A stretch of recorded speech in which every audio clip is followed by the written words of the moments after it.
როგორც პირველ ნაკვეთში მოგახსენეთ, ინგლისელი ისტორიკოსი პიტერ ბერკი ისტორიული ანთროპოლოგიის წინამორბედების ამგვარ სიას გვთავაზობს და პირველ ნომრად მას დასახელებული ყავს დიდი გერმანელი ფილოსოფოსი ფრიდრიხ ნიცშე, რის წინამორბედად, მაგალითად, რომელი სამეცნიერო სიახლის წინამორბედად ართულიან ხოლმე ნიცშეს და ამ ხრივაც გაუმართლა გერმანელ ფილოსოფოსს, მას მიიჩნევენ, ვთქვათ, ისტორიული ანთროპოლოგიის ერთ-ერთ წინამორბედად. შესაძლოა იმის გამოც, რომ თავის მხიარულ მეცნიერებებში ნიცშე ამბობდა, ნაცნობი რამ ჩვეულიცაა. ჩვეული კი ყველაზე ძნელი შესაცნობია. ანუ ყველაზე ძნელია მასში პრობლემის განჭვრეტა, სხვად, უცხოდ, დაცილებულად მისი წარმოდგენა.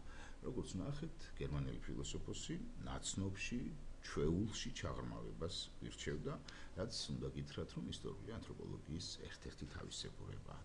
საინტერესოა, რომ ნიცშე ზოგადად ისტორიულ ადამიანებად მიიჩნევდა მათ, ვისთვისაც წარსულისაკენ მიბრუნება მომავლისაკენ სწრაფას უკავშირდებოდა. მათ სწამთ, ამბობდა ნიცშე, რომ სიცოცხლის არსი თვალსაჩინო ხდება ისტორიულ პროგრესთან ერთად. ისინი უკან მხოლოდ იმიტომ მიხედებიან, რომ შეიცნონ აწმყო და იწინასწარმეტყველონ მომავალიო. ნიცშე გამოყოფს კიდევ ერთ კლასს, ეს არიან ზეისტორიული ადამიანები, რომელთაც სამყარო შეყოვნებულად მიაჩნიათ. ახალი გამოცდილება იმაზე მეც ვერაფერს გვაძლევს, ვიდრე ძველი. და მივდივართ კიდეც ნიცშეს მთავარ კონცეფტთან, მარადი დაბრუნების კონცეფტთან. წარსულზე ყველა ისტორიული თვალსაზრისის საწინააღმდეგოდ ყველა მათგანი თანხმდება, რომ წარსული და აწმყო ერთი და იგივეა, როგორც მარადიული გამეორება გარდამავალი ტიპებისა, რომლებიც გულისხმობენ უძრავ ღირებულებებს და ერთ რაღაც მარადიულ მნიშვნელობას. ნიცშე მიუხედავად იმისა, რომ ბევრს ლაპარაკობდა ისტორიის მავნებლობაზე, ის მაინც აღნიშნავდა, რომ ასე ვთქვათ, შეიძლება უფრო ჭეშმარიტი ფორმების ძიება ისტორიაში. მაგალითად, ის ამბობდა, რომ ძლიერ და მოქმედ ადამიანს სჭირდება მაგალითი კეთილშობილურ მიზანთან მისაღწევად, მონუმენტური, ასე ვთქვათ, გმირული ისტორიის შესწავლას ნიცშე ერის გამაჯანსაღებლადაც კი მიიჩნევდა. ერისა, რომელიც წვრილ ყოველდღიურ საზრუნავს მოუწავს, მაგრამ მონუმენტური ისტორია, გმირული ისტორია ბევრი რამით სცოდავს. მისი მოვლენები ფაქტობრივად დღესასწაულია, შელამაზებულია და ხანდახან ფიქცია დააქცეული, რადგან მათი მიზანი აღფრთოვანების გამოწვევა, მათი მიზანი მაგალითის მიცემა. ეს ნაკლი თვით წარსულსაც ახასიათებს, რომლის ნამდვილი მიზეზები, ნამდვილი შედეგები არიან მოქცეულნი გმირების ჩრდილში. აწმყოც ზარალდება იმ ფანატიკოსების გამო, რომელთაც მოსვენებას არ აძლევენ ასეთი მონუმენტური ისტორიული გმირები, როცა ასეთი ისტორია აავადებს ეგოისტებს, ასე ვთქვათ, ნიჭიერ და მეოცნებე ავკაცებს, შედეგად ვიღებთ დანგრეულ სამეფოებს, დახოცილ მმართველებს, ომებს, რევოლუციებს, ანუ ძლავრობს სათანადო მიზეზის არ მქონე შედეგები. სხვათა შორის ნიცშემ პირველმა მიაქცია ისტორიული ანთროპოლოგიის ერთ-ერთ გამჭოლ თემას ყურადღება, ეს გახლავთ დაავადება და შეშლილობა, ძირითადად ანთროპოლოგიური თვისებები და დაუთმო მას დიდი ყურადღება. ის ამბობდა, რომ სხეულის ევოლუციის შესწავლას შეეძლო როგორც ცნებითი, ისე ფიზიოლოგიური საფუძვლების ახსნა. კიდევ ერთი გერმანელი ისტორიკოსი, ეს გახლავთ აბი ვარბურგი, 1929 წელს გარდაიცვალა, იკონოლოგიის ერთ-ერთი ფუძემდებელია. მოკლედ გეტყვით, რომ იკონოლოგია მხატვრულ სიუჟეტში, მხატვრულ ნაწარმოებებში სიუჟეტისა და გამოსახველობით მოტივებს იკვლევს, მათი ისტორიული კულტურული არსის მისაწვდომად დასადგენად და კიდევ სხვათა შორის მას მიაწერენ გამოთქმას, რომ უფალი დეტალებში ბინადრობს. მეორე სახელი, რომელიც მინდა რომ გაგაცნოთ, გახლავთ ფრენსის კონფორდი, ის 1953 წელს გარდაიცვალა, კლასიკური ფილოლოგიის პროფესორი გახლდათ, ინგლისელი, პოეტი, სხვათა შორის გახლდათ ჩარლზ დარვინის შვილიშვილის ქმარი. ცნობილია მისი ნაშრომი რელიგიიდან ფილოსოფიისაკენ, რომელშიც რელიგიის გავლენაზეა ლაპარაკი, ზოგადად ფილოსოფიური აზროვნების ჩამოყალიბებაზე და რაც ყველაზე მთავარია, მან შეისწავლა სოციალური რიტუალური ფორმები და აზროვნებისა და ქცევის მოდელები, რომლებიც ფონად ედო ანტიკური პოეტების შემოქმედებას. სხვათა შორის, ამგვარად კვლევის ობიექტად მანვე აქცია არა მხოლოდ დაწერილი, არამედ დაუწერელი ფილოსოფიაც. ყურადღებას იპყრობდა ასევე ფრანგი სოციოლოგებისა და ეთნოლოგების არნოლდ ვან გენეპის, მარსელ მოსის, ემილ დიურქჰეიმის ნაშრომები განსაკუთრებით პოპულარული გახდა ამ უკანასკნელის რელიგიური ცხოვრების ელემენტარული ფორმები, როდესაც გულდასმით სწავლობდნენ რიტუალებსა და ჩვეულებებს. არ უნდა დავავიწყდეს ასევე გერმანელი სოციოლოგის ნორბერტ ელიასის ნაშრომი ცივილიზაციურ პროცესზე, რომელიც ფაქტობრივად გახდა საფუძველი პირადი ცხოვრების, ყოველდღიური ცხოვრების შესასწავლად. ამას დაერთო ახალი სახელებიც ამერიკელი სოციოლოგისა ერვინ გოფმანისა, ფრანგი ფილოსოფოსისა მიშელ ფუკოსი, ამერიკელი ანთროპოლოგისა კლიფორდ გირცისა, ფრანგი სოციოლოგისა და ანთროპოლოგისა პიერ ბურძიესი. ბუნებრივია, ყველა ისტორიკოსი თავის ფავორიტ ავტორს ანიჭებს უპირატესობას, ვერ გამოვრიცხავთ ერთ ნაციონალური ნიშნით მიკერძოებას, მაგალითად ფრანგული ისტორიული ანთროპოლოგია ძალიან დიდ გავლენას განიცდიდა კლოდ ლევი-სტროსისა, ამერიკელი და ბრიტანელი ისტორიკოსები უფრო ხშირად ევანს პრიჩარდს, მაქს გლაკმენს, ვიქტორ ტერნერს, კლიფორდ გერცს იმოწმებდნენ. გავიხსენოთ, რომ წელან დასახელებული დიურქჰეიმი წიგნში რელიგიური ცხოვრების ელემენტარული ფორმები რელიგიისა და რიტუალების ანალიზისას იყენებს ერთგვარ სტრუქტურულ ფუნქციონალურ მიდგომას. მისი ინტერპრეტაციით რელიგია სოციალური მოვლენაა. ეს არის რწმენისა და პრაქტიკის ერთიანი სისტემა, რომელიც წმინდა საგნებს განეკუთვნება. იმ რწმენისა და პრაქტიკისა, რომლებიც ეკლესიად სახელდებულ ერთ მორალურ თანამეგობრობად აერთიანებს მათ, ვინც ამ რწმენასა და პრაქტიკას ეკუთვნის.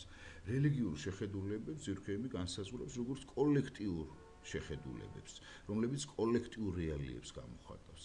წესჩვეულებები ინარჩუნებს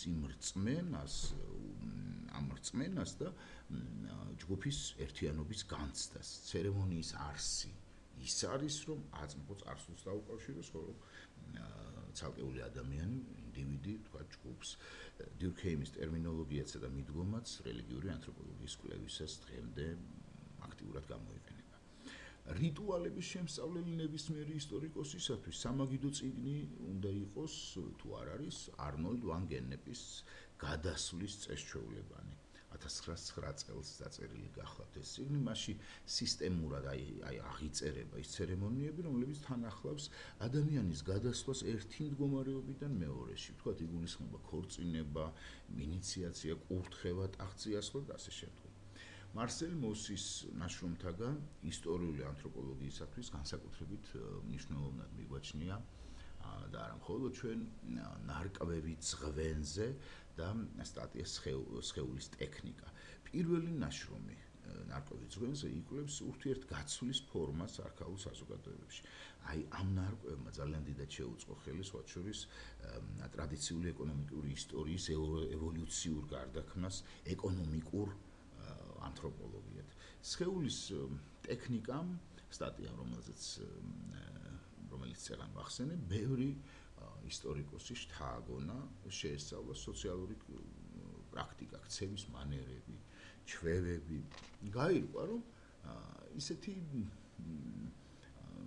ჩვეულებრივი რამ, როგორც გახლავთ, სირბილი, სიარული, სუფრასთან ჯდომა და სხვა თითქოს სრულიად ბუნებრივი მოძრაობები და პოზები სინამდვილეში სოციალური შეფერილობისა და იცვლება ადგილის, დროის, ასაკის, სქესის, სტატუსის და ასე შემდგომ შესაბამისად.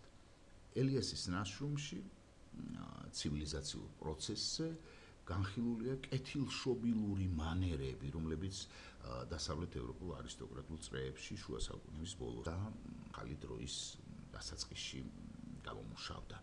ეს ცივილიზაციური პროცესის ნაწილია, რომელსაც თან სდევს თვითკონტროლის მექანიზმების გაძლიერება და სირცხვილისა და მორიდების განცდის ტრანსფორმაცია.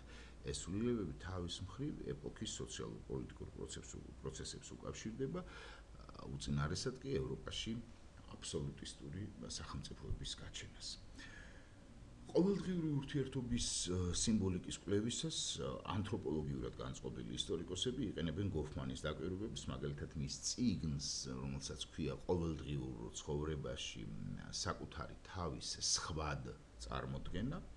აქ არის გამოყენებული ერთგვარი დრამატურგიული მიდგომა ადამიანთა შორის ურთიერთობისადმი. ადამიანთა ქცევა აღიწერება ტერმინებით როლები, დრამატული კონტექსტი, შთაბეჭდილებებით მართვა და სხვა. მოკლედ, მთავარი იდეა ის გახლავთ, რომ ადამიანები ყოველდღიური ურთიერთობისას ისწრაფიან საკუთარ თავზე სახარბიელო შთაბეჭდილების შექმნას და ამავე დროს ხელს უწყობენ ან პირიქით ხელს უშლიან წარმოდგენის სხვა მონაწილეებს, რომ ისინიც ამგვარადვე სახარბიელოდ არ წარდგნენ სხვათა წინაშე. წეგან დასახელებული ფრანგი ფილოსოფოს მიშელ ფუკოს მთავარი გამოწვევა ისტორიკოსებისათვის, ჩემი აზრით, ისაა, რომ არ არსებობს ისტორიული კვლევის ბუნებრივი და უცვლელი ობიექტები, როგორც ფუკო ამბობს. შეშლილობა, სამედიცინო მკურნალობა, სექსუალობა, პატიმრობა, ეს რაღაც მარადიული თემები კი არ არის, არამედ ერთგვარი სოციალური აღმოჩენები, რომლებსაც სხვადასხვაგვარად აცნობიერებდნენ და სხვადასხვაგვარად იყენებდნენ სხვადასხვა ეპოქაში. მის წიგნში თვალყურის დევნება და დაასჯა ციხის ისტორია დასმულია საკითხი საზოგადოებრივი ცხოვრების ყველა დონეზე სოციალური ორგანიზმის ყველა უჯრედში ძალაუფლების არსებობის შესახებ.